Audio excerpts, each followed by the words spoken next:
Welcome to this December 15th meeting of the Governance Committee. We'll start with a roll call. Assistant Mayor Kelly. Here. Councilor Lombardi. Here. Councilor Tabor. Here. And I am Councilor Cook, and I am here, and we're joined by our legal counsel, Rainey. Thank you for being here. Just one today. I know. The important. The first item on our agenda is approval of the minutes from the October 6, 2025 meeting, and note there are notes as well for the November 10th meeting. We didn't have quorum, but that's why you have notes there and not an actual set of minutes. Can I get a motion to approve the October 6th, 2025 meeting minutes? Yes. Second. Any discussion? Sharing them on my screen for anybody at home. Those are in the meeting packet. All right, all in favor? Aye. All right, the minutes are approved. We only have really one item to discuss today in the end of the year governance report. And I have made a list of the governance accomplishments, which I'm going to share now on the screen for everybody to see. I don't have a formal report I was planning to give, but I was anticipating giving an oral report to the council on the 22nd. And these are the accomplishments for the last 4 years of the governance committee. As you all know, recently we finished the Chapter 6 licenses encumbrances combination, eliminating policies, making the process more clear for applicants. We also did updates to the Chapter 1 administrative code to reflect current practice and charter changes that occurred 20 years ago. We developed a volunteer training manual. We developed a volunteer training and standards of conduct and ethics policy. We updated procurement procedures, disposition of real estate and disposition of surplus property. Developed a public art review committee ordinance and later updated the ordinance to combine it with other public art policies. Reviewed the Recreation Board and Economic Development Commission ordinances for updates. Reviewed updates to the Cemetery Committee, Cable and Broadband Commission ordinance, and the Fee Study Committee. We developed a donations policy, a city council ethics policy. We updated the sidewalks policy, updated the city council elections disclosure policy. And we recommended conversion of committees to permanent committees and reviewed draft ordinances establishing the Sustainability Committee and the Arts and Cultural Commission. As part of that work, we developed a map of the committee structure to guide updates and provide operational transparency. We updated the conflict of interest provisions of the administrative ordinance and the code of ethics. Updated the language of the administrative ordinance to reflect current practice, i.e. Gendered language, to include the process for the elections of chairs in January and eliminate 7 defunct committees. We updated the process for the of ethics review, including the ethics investigation officer, to reduce the burden of proof and defense on those taking part in the process. And reviewed the charter amendment process and discussed potential updates to the charter. And the first thing that we did was review the city council rules. We updated quite a number of them. The majority were administrative updates, but mostly 41 and 43B, which was the public dialogue process and codifying friendly amendments. So that's what the governance committee has done in the last 4 years.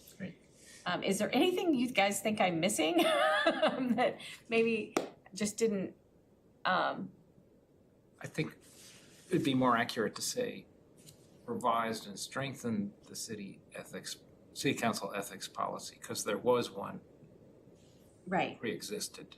Yes, I think we said, we developed an ethics policy, but we also had an ethics ordinance. So now we have both. Okay, So, that clarifies it. yeah, the code of ethics, I'll say revised and here instead of updated, revised and strengthened. Yeah. The code of ethics. Yeah, I remember we pulled some things out of the code of ethics because we couldn't do them in an ordinance, but we could do them in a policy. And so we put them in a policy separately. So I should be clear that the ordinance, code of ethics ordinance. And we might want to, in the action we took on disclosures, we might want to just say financial disclosures. Okay, election financial disclosures. Oh, that's right. You guys did a lot. Look at all of this. That's amazing.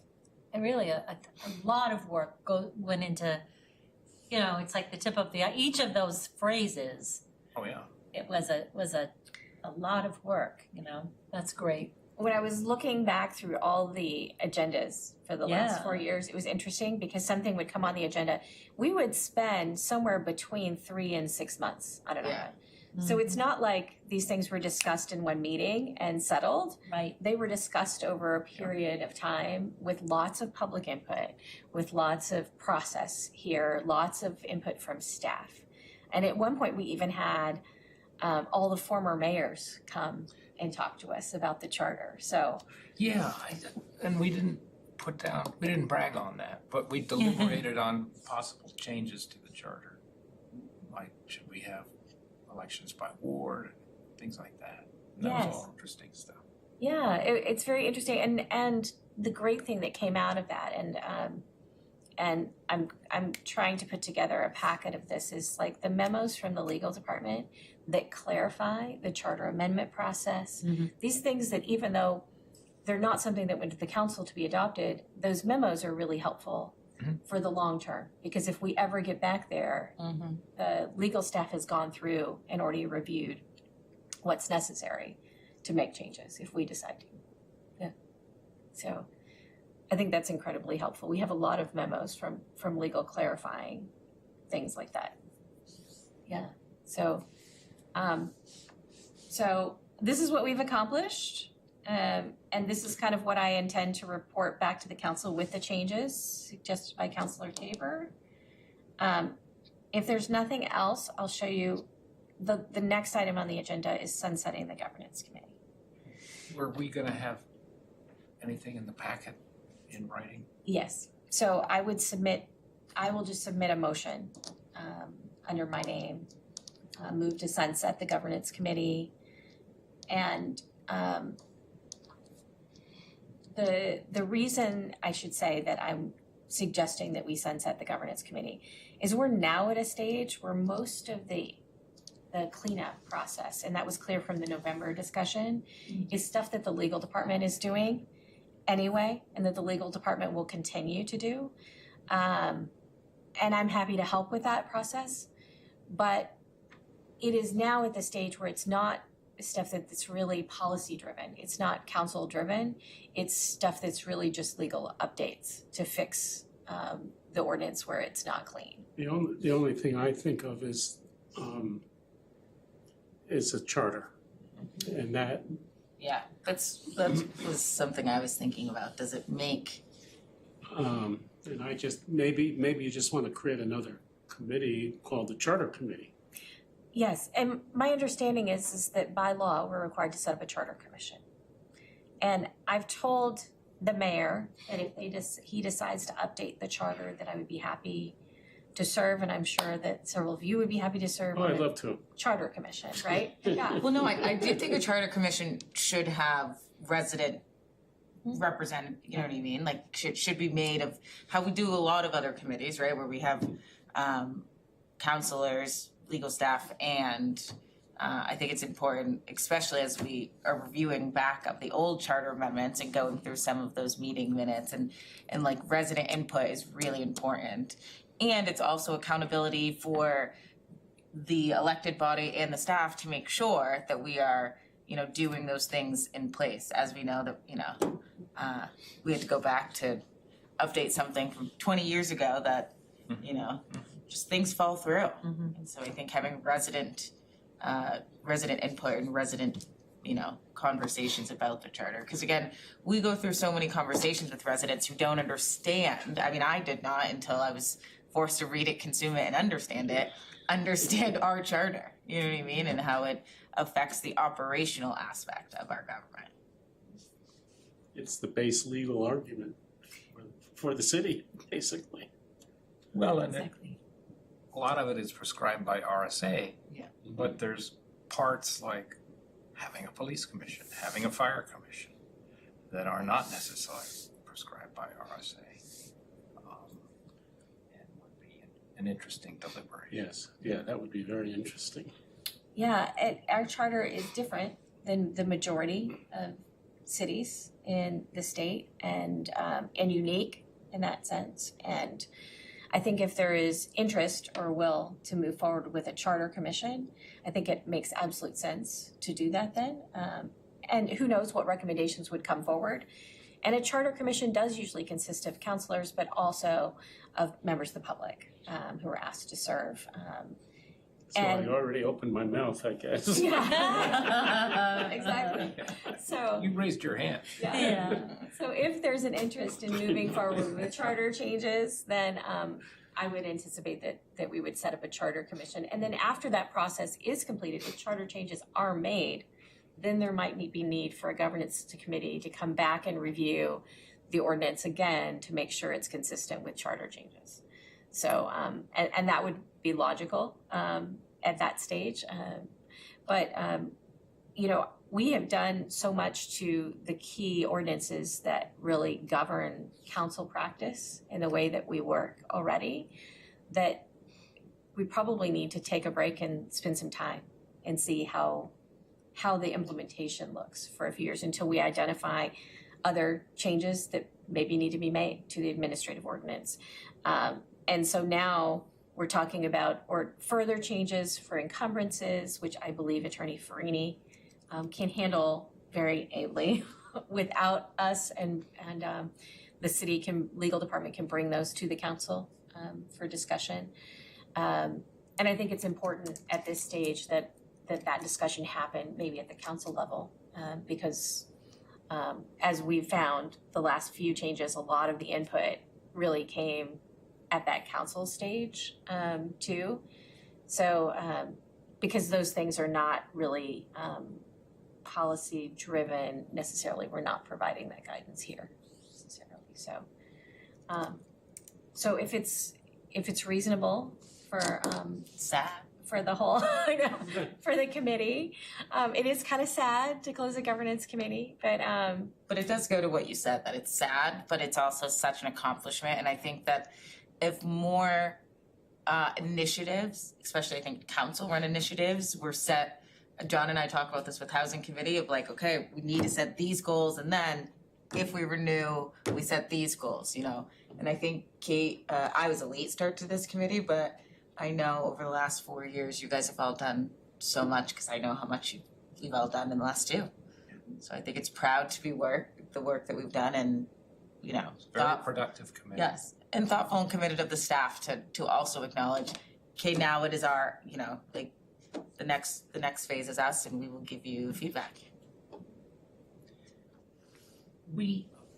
In your list of things that we did, I'm remembering that in 2022, we also sort of cleaned up how the appointments are made by the mayor. we tried to. But ultimately, it didn't make it into the ordinance. Yeah.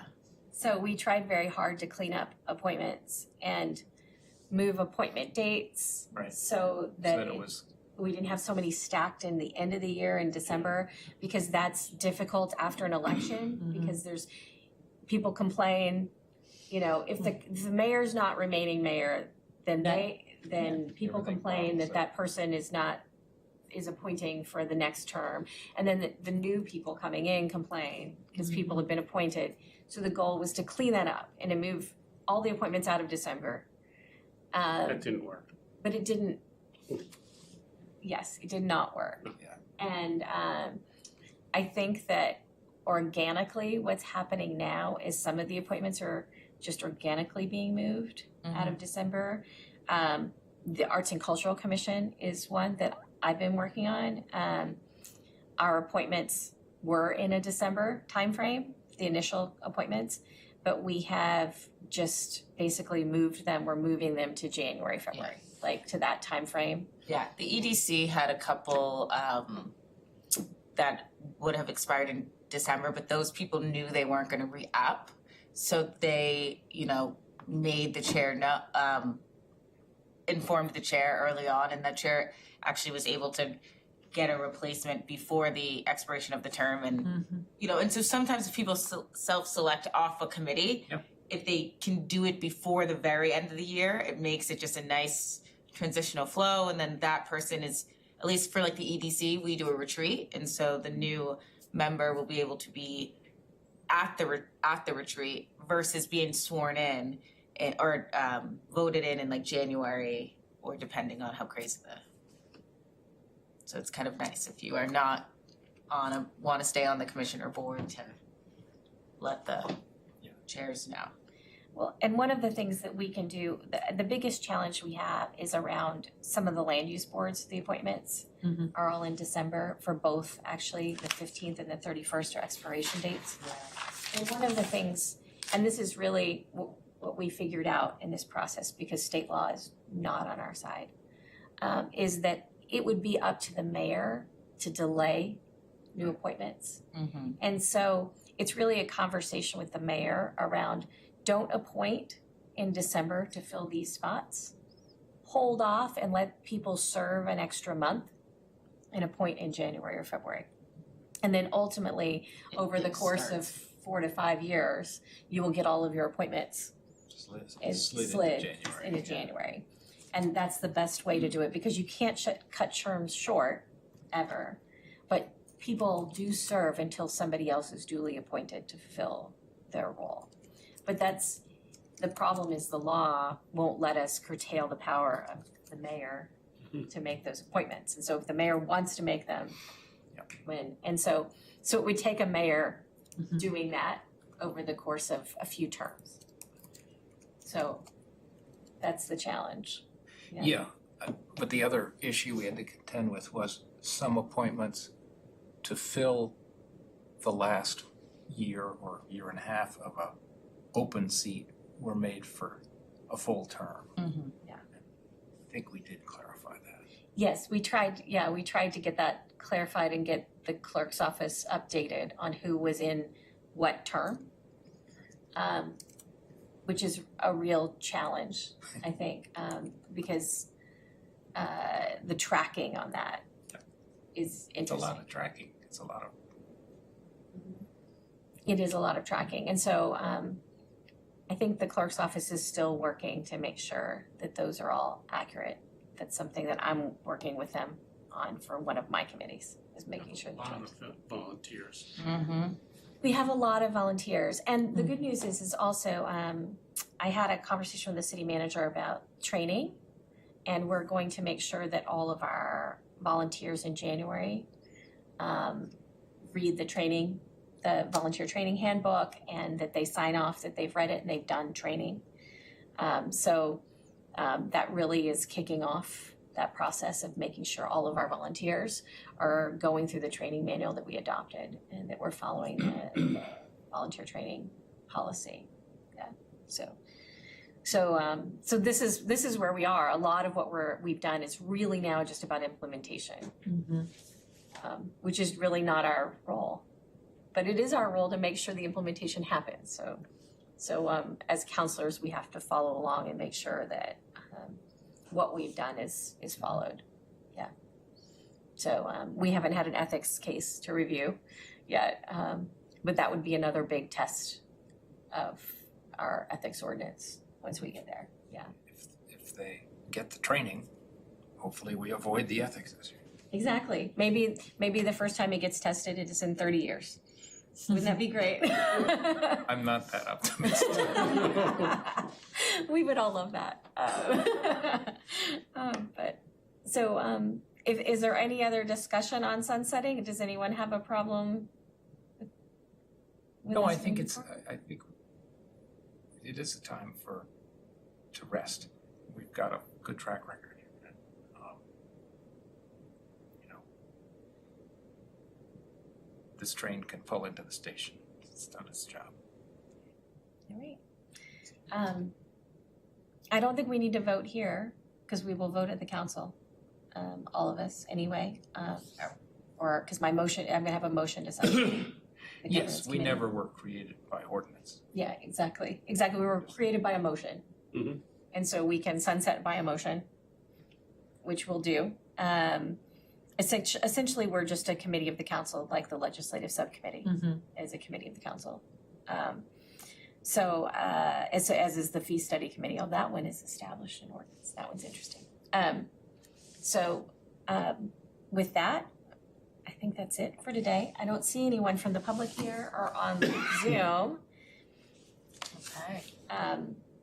Can I get a motion to adjourn? So moved. Oh, come on, I don't wanna do Okay, that. Counselor Lombardi, motion to adjourn. Is there a second from Counselor Tabor? Happily second. All right, Councilor Lombardi. all in favor? Aye. All right, we are adjourned. Thank you.